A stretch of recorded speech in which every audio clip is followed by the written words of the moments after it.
So today, I'm going to talk about taking up space, and this is kind of a stream of consciousness. I wrote a few notes, but I'm actually not quite sure where this will go. Lately, there's been a lot of talk on Black women's hair, and I've certainly had my doubts about that. And I'm honestly, it's kind of hard to share stories on YouTube just because the current climate. I feel like, I don't know, just with the commenters, what I see people on other people's pages, like there's just a lack of depth, a lack of grace, a lack of understanding, a lack of compassion. So that makes it honestly really, really hard to open up about vulnerable things. But I think that if this can help someone, it's worth a shot. So the past 2 weeks, I was kind of thinking about the idea of how to take up space. And in my life, all of my life, from growing up in an extremely Christian home to being Black, especially in a white neighborhood, and even when we were amongst a lot of Black people, ultimately being rejected, also being a Black woman, a Black girl, and a family, there's just a lot of stay small, don't take up space, you don't matter. Like, they said it in so many words.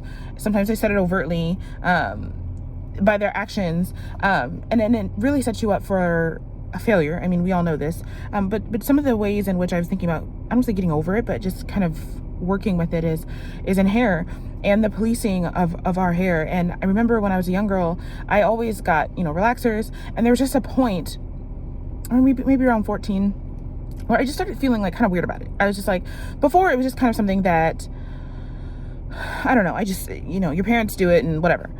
But this time it was something just felt off. And I remember watching Chris Rock's, I can't remember, was it Good Hair? It was a documentary he wrote, and something about it really just stuck out to me about getting a relaxer. And I felt, it's kind of time to stop. And so I stopped. At that point, I started being able to pay for my own hair. So I stopped. So that had been around 16. And what I would do is I would go natural. And at the time, the natural hair movement started coming around. And I was like, oh, well, this worked out. The timing of everything really worked out. Excuse the air conditioning, but it's really, really muggy. It rained in St. Louis, and it's just, I can't do it. But I stopped, and I started wearing my natural hair. And, in that process, you learn a couple of things. You learned you don't know how to do anything with your hair. You don't know how to wash your hair. You don't know anything. You weren't taught. But then also the realization that I don't have a problem with my natural hair. I don't have a problem with anything on me. It's the rest of the world, and it's the pressure of the rest of the world. And the rest of the world is not something that's so out there. It's your family, it's your mom, it's your dad, it's your aunt, it's your uncles, it's everyone. Just the deeply embedded racism within our family. And honestly, it's not something I kind of want to get into in that level in this video. Maybe one day I will. But that was something that I picked up. But there was something in my spirit, no matter how much I was pressed, no matter how much I was rejected, no matter how many comments, no matter how much just interventions, like it was strange. But I was like, this feels right to me. And, I'd wear it. And I don't know, there's just something in you that even when you're rejected, even when people are passing up, it's just something in you that just knows this is what's right. This is the road I'm supposed to walk on. And it just kind of fills you with this strength. But still, you're still playing small. You're still trying not to be seen because, first of all, just by the virtue of being a Black woman, you're ultimately seen. At first, it's hated, right? I've seen the hatred of Black boys, Black men since I was a child. But then it's like everything from your hair to your lips to the makeup that I started wearing to everything that it started just attracting attention. I started walking into restaurants and it was like everyone. I would literally see people like turn around and look. And then, just you're sitting down, you're eating dinner with your family, and everybody's just watching you. And if you're behaving or not behaving, they're just in your business. And so you learn to play small. It is safer to be unseen and to be small. And even when I picked up weight, it was the thing was relief, because I was like, men don't look at me, like I'm safe now. And so when I wanted to start being authentic to myself and I started wanting to do things on my own terms, one of the things was my weight. And I was like, I actually don't like being this size. I don't identify with this body. Even with my hair, I was like, this is me. Every day I decide what is me, but oops, everything I do, even from the color of my nails, is making me seen, because my skin color to nobody's wearing a head wrap. Nobody's, wearing a big poofy afro or, whatever. And nobody being relative, right? We all know there are people, but I don't know. I hope this is making sense. It's just like, there's something in you though that says, no, keep going, even though it seems wrong. And so I think I want to talk a little bit about taking up space, especially in regards to hair. One of the realizations was you know what to do. Do it. You know what feels right. Do that. no matter the pressure. Don't let people pressure you into things. Don't let people pressure you or knock you out of your space. You know what you're supposed to be doing. You know what your hair is supposed to look like. Do not let people say that you look unkempt or wrong, especially when you can feel on them. You can feel like, oh, this is a trauma. Because especially in my family, they'll say some like backwards ass shit, and then like the next sentence you'd be like, oh, my great grandmother made me feel so ugly because he made, our hair had to be straightened or something like that. And you'd be like, oh, this is you. You're 50 and 60 years old, but you're still having this problem. And there becomes an empathy that begins to happen, because you're like, I'm so young and I'm so glad that I'm so liberated, because you see these people in their prisons, in their jails. Not everybody who is not natural is like that, but you can feel the burdens on them where it's like you can't get out of your own way.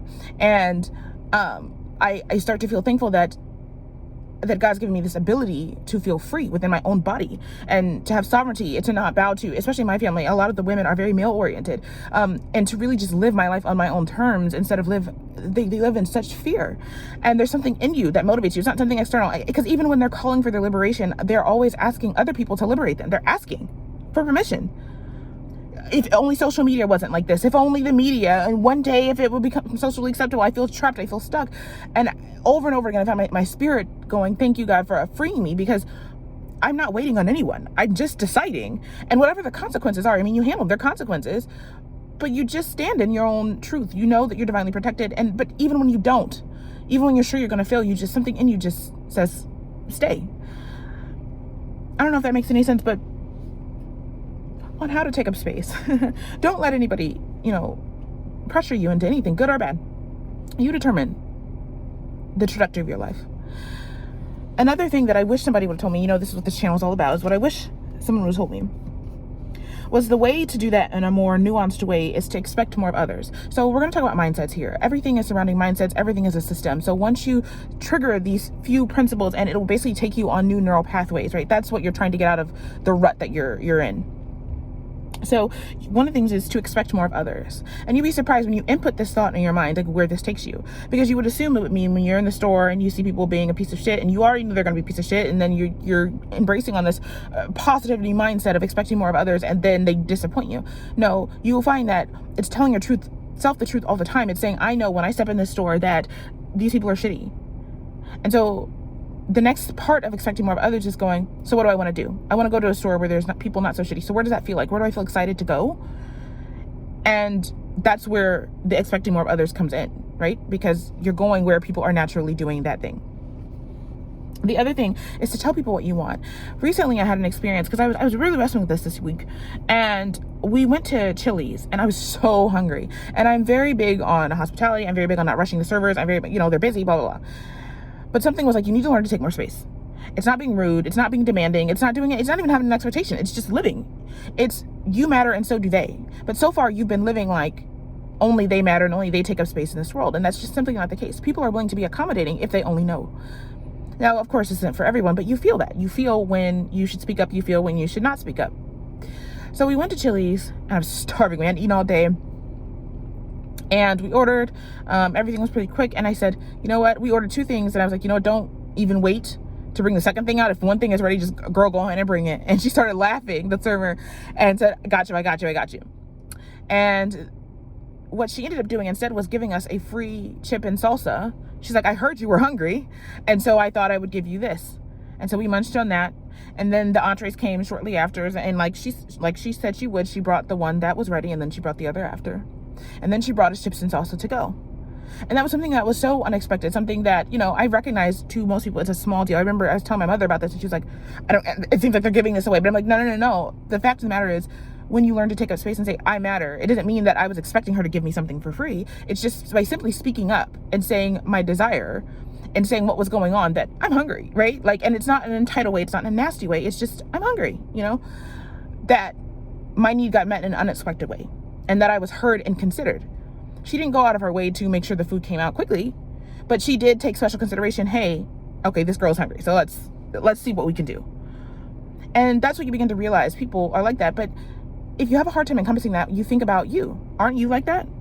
When I hear somebody's hungry, even my dog. See, my dog's hungry. Okay, let me see. I know it's a little bit before your feeding time, but let me go ahead and feed you. You seem hungry. We're willing to be considerate of others. So,